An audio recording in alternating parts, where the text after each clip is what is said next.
What's going on, dudes and dudettes? So yes, USC did have another player jump into the portal recently in wide receiver Michael Jackson III. Sucks because I always thought he was very talented even though he was a 3-star in high school, but I think it was just a competition he was playing out there in Vegas. And once he got to USC, he showed some flashes, but just never able to stay healthy 100% and be able to have all that playing time. Always kind of got put down at the depth chart and try to fight his way back, which sucked. But yeah, either way, good luck to him, and definitely be following him, and maybe he could be a nice pickup for the Chargers if he does end up providing that he is a really good player somewhere else. And then USC did pretty much get their first portal commitment today in a long snapper from Michigan State. His name is Hank Pepper. And yes, he committed to USC earlier today on Wednesday, the first one. So I didn't know USC needed one, but usually those guys are pretty old, so they could be pretty much any age because all they have to do is pretty much one job. But either way, he was committed to a pretty okay school, Michigan State, so able to steal one guy away from one of the Big Ten teams already, so that's pretty cool so far. But yeah, either way, see what ends up happening with the rest of his career at USC. And a top 100 player, Gabriel Relaford, is one of the top defensive linemen in the class of 2024. He has been committed to Texas A&M, but pretty much reopened his recruiting, and it's pretty much down to both USC and LSU, which he's going to be deciding this Friday. So hoping USC, their official visit was enough. I know he pretty much recently visited LSU, so I don't know, it kind of seems like we're kind of beating them, or we're behind the 8 ball against them, but hoping for the best. But if not, then maybe he's just not coming because we have a couple of nice guys coming in from the transfer portal, which is what I'm hoping for. An ex-USC wide receiver, Michael Pittman Jr., who's with the Colts right now. He's pretty much made some quite nice history the past couple games or so. He might have just done it in this last game officially, but it's the first time. I think him and Marvin Harrison, the ex-great Colts receiver when he played with Peyton Manning, they're the last two receivers to go back-to-back games with 10-plus catches and at least 100 yards receiving. That's a pretty cool stat for them, but he did also break the overall record in the first 4 games, first 4 seasons by a player. He's at number 1 with 312 receptions, and of course over the great Marvin Harrison. So yeah, he's making a lot of history out there. It sucks because I know I would obviously liked him to be on the Chargers already drafted, and I know he's going into a free agency at some point at the end of this season, but it kind of looks like he will be returning because he's bought like land out there, farmland, and cattle stuff and all this crap. So yeah, he's building something out there, so I'm pretty sure he would not want to sign somewhere else and just get a pretty nice contract if they're going to offer it to him. That is the Colts, so we'll just have to wait and see if that does officially happen or not.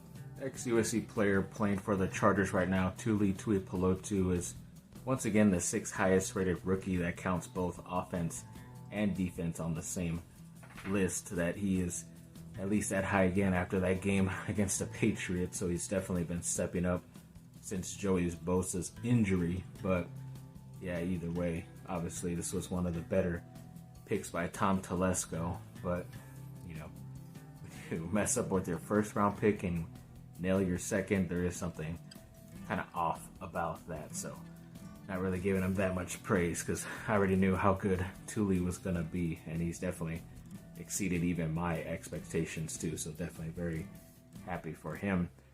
And then when it comes to Zachariah Branch, the freshman, yes, he recently was named a first-team All-American, which is, according to USC's history, the first time any player in their history has been named to a first team. I did see more that it was from PFF, so I don't know if that counts officially instead of like from the AP poll or whatever other main college football thing that gives out All-American stuff. It's obviously not for him being a regular wide receiver, even though he had some nice stats. But it's more because he was a punt returner / kick returner.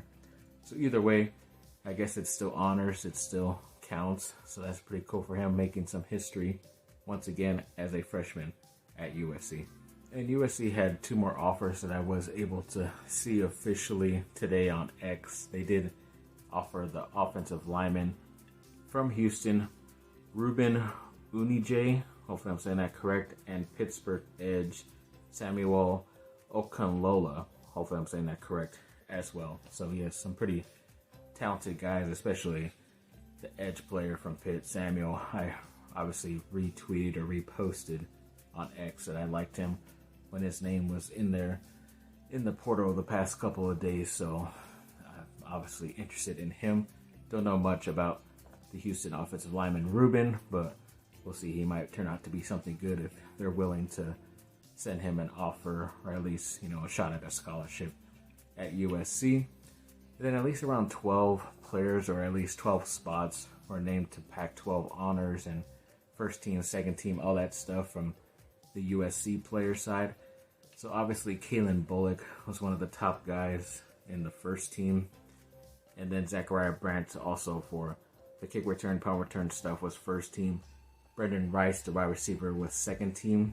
And our honorable mentions were Caleb Williams, Marshawn Lloyd, Justin Dedich, Jonah Monheim, Bear Alexander, Solomon Byrd, Zachariah Branch again, and then Taj Boyd, the receiver, and Lake McCree, the tight end. So yeah, a lot of honors to go around. A lot of those guys were projected to make some of those first, second, maybe even third teams if the Pac-12 has that, but a lot of them didn't. They still got honored. So either way, it's a step in the right direction, because I can't remember what happened last year. There was probably maybe more because USC was a better team record-wise, but either way, a lot of these guys are hopefully going to be returning and stepping up. Don't know about Caleb still, but just wait and see mode. And yes, last night the Lakers did beat the Suns in the in-season tournament game. They beat them 106-103. LeBron James had 31 points, 11 assists, and 5 steals, and they are advancing to the semifinals on the west side to play against the New Orleans Pelicans. That's going to be pretty cool. Obviously get to see them play against Zion Williamson and Brandon Ingram, a couple of ex-Duke guys, so we'll see how that ends up going. The games will be in Vegas, and then I guess at some point after whoever wins the next game or two, because I think it's Milwaukee and someone else on the other side. I already forgot. I think it's Indiana.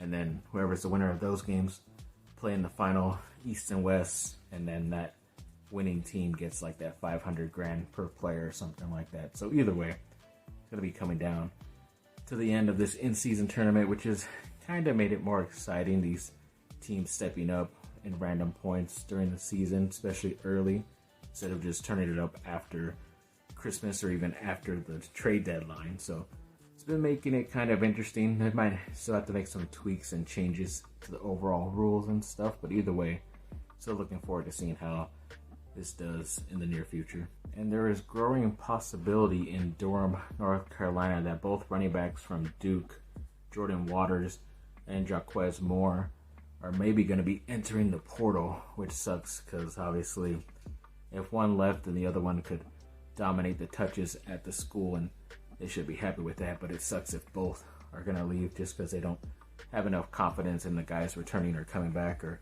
seeing how many guys have left. But either way, I know Waters is most likely the better running back. I've seen him do a lot more stuff since I've been watching the past year or so.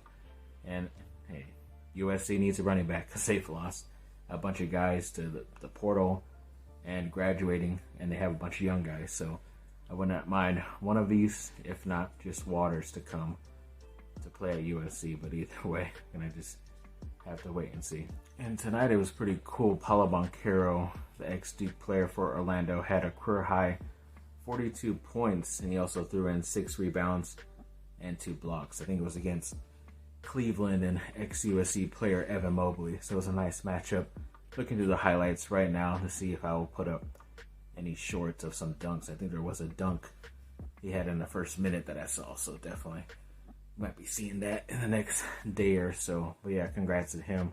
Obviously, he's been balling ever since. It just kind of sucks because I'm playing my niece in fantasy basketball, and I believe she has Paulo, and she played him. So, of course, I am kind of celebrating, but also kind of upset because I do not want to have my first loss in fantasy basketball come to my niece, but it happened as long as it's against family, right?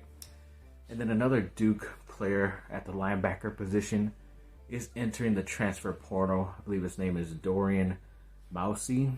Hopefully I'm saying that correct. And yeah, I think he's a senior, so he pretty much just has 1 year left. So don't really remember how good he was, but I was kind of more just into watching the offense whenever Duke played. Unless it was a big game, then yeah, I did see. I'm pretty sure he played quite a bit while he was at Duke, but either way, good luck to him, and maybe he returns. You never know. So yeah, thanks for watching, people. Like and subscribe.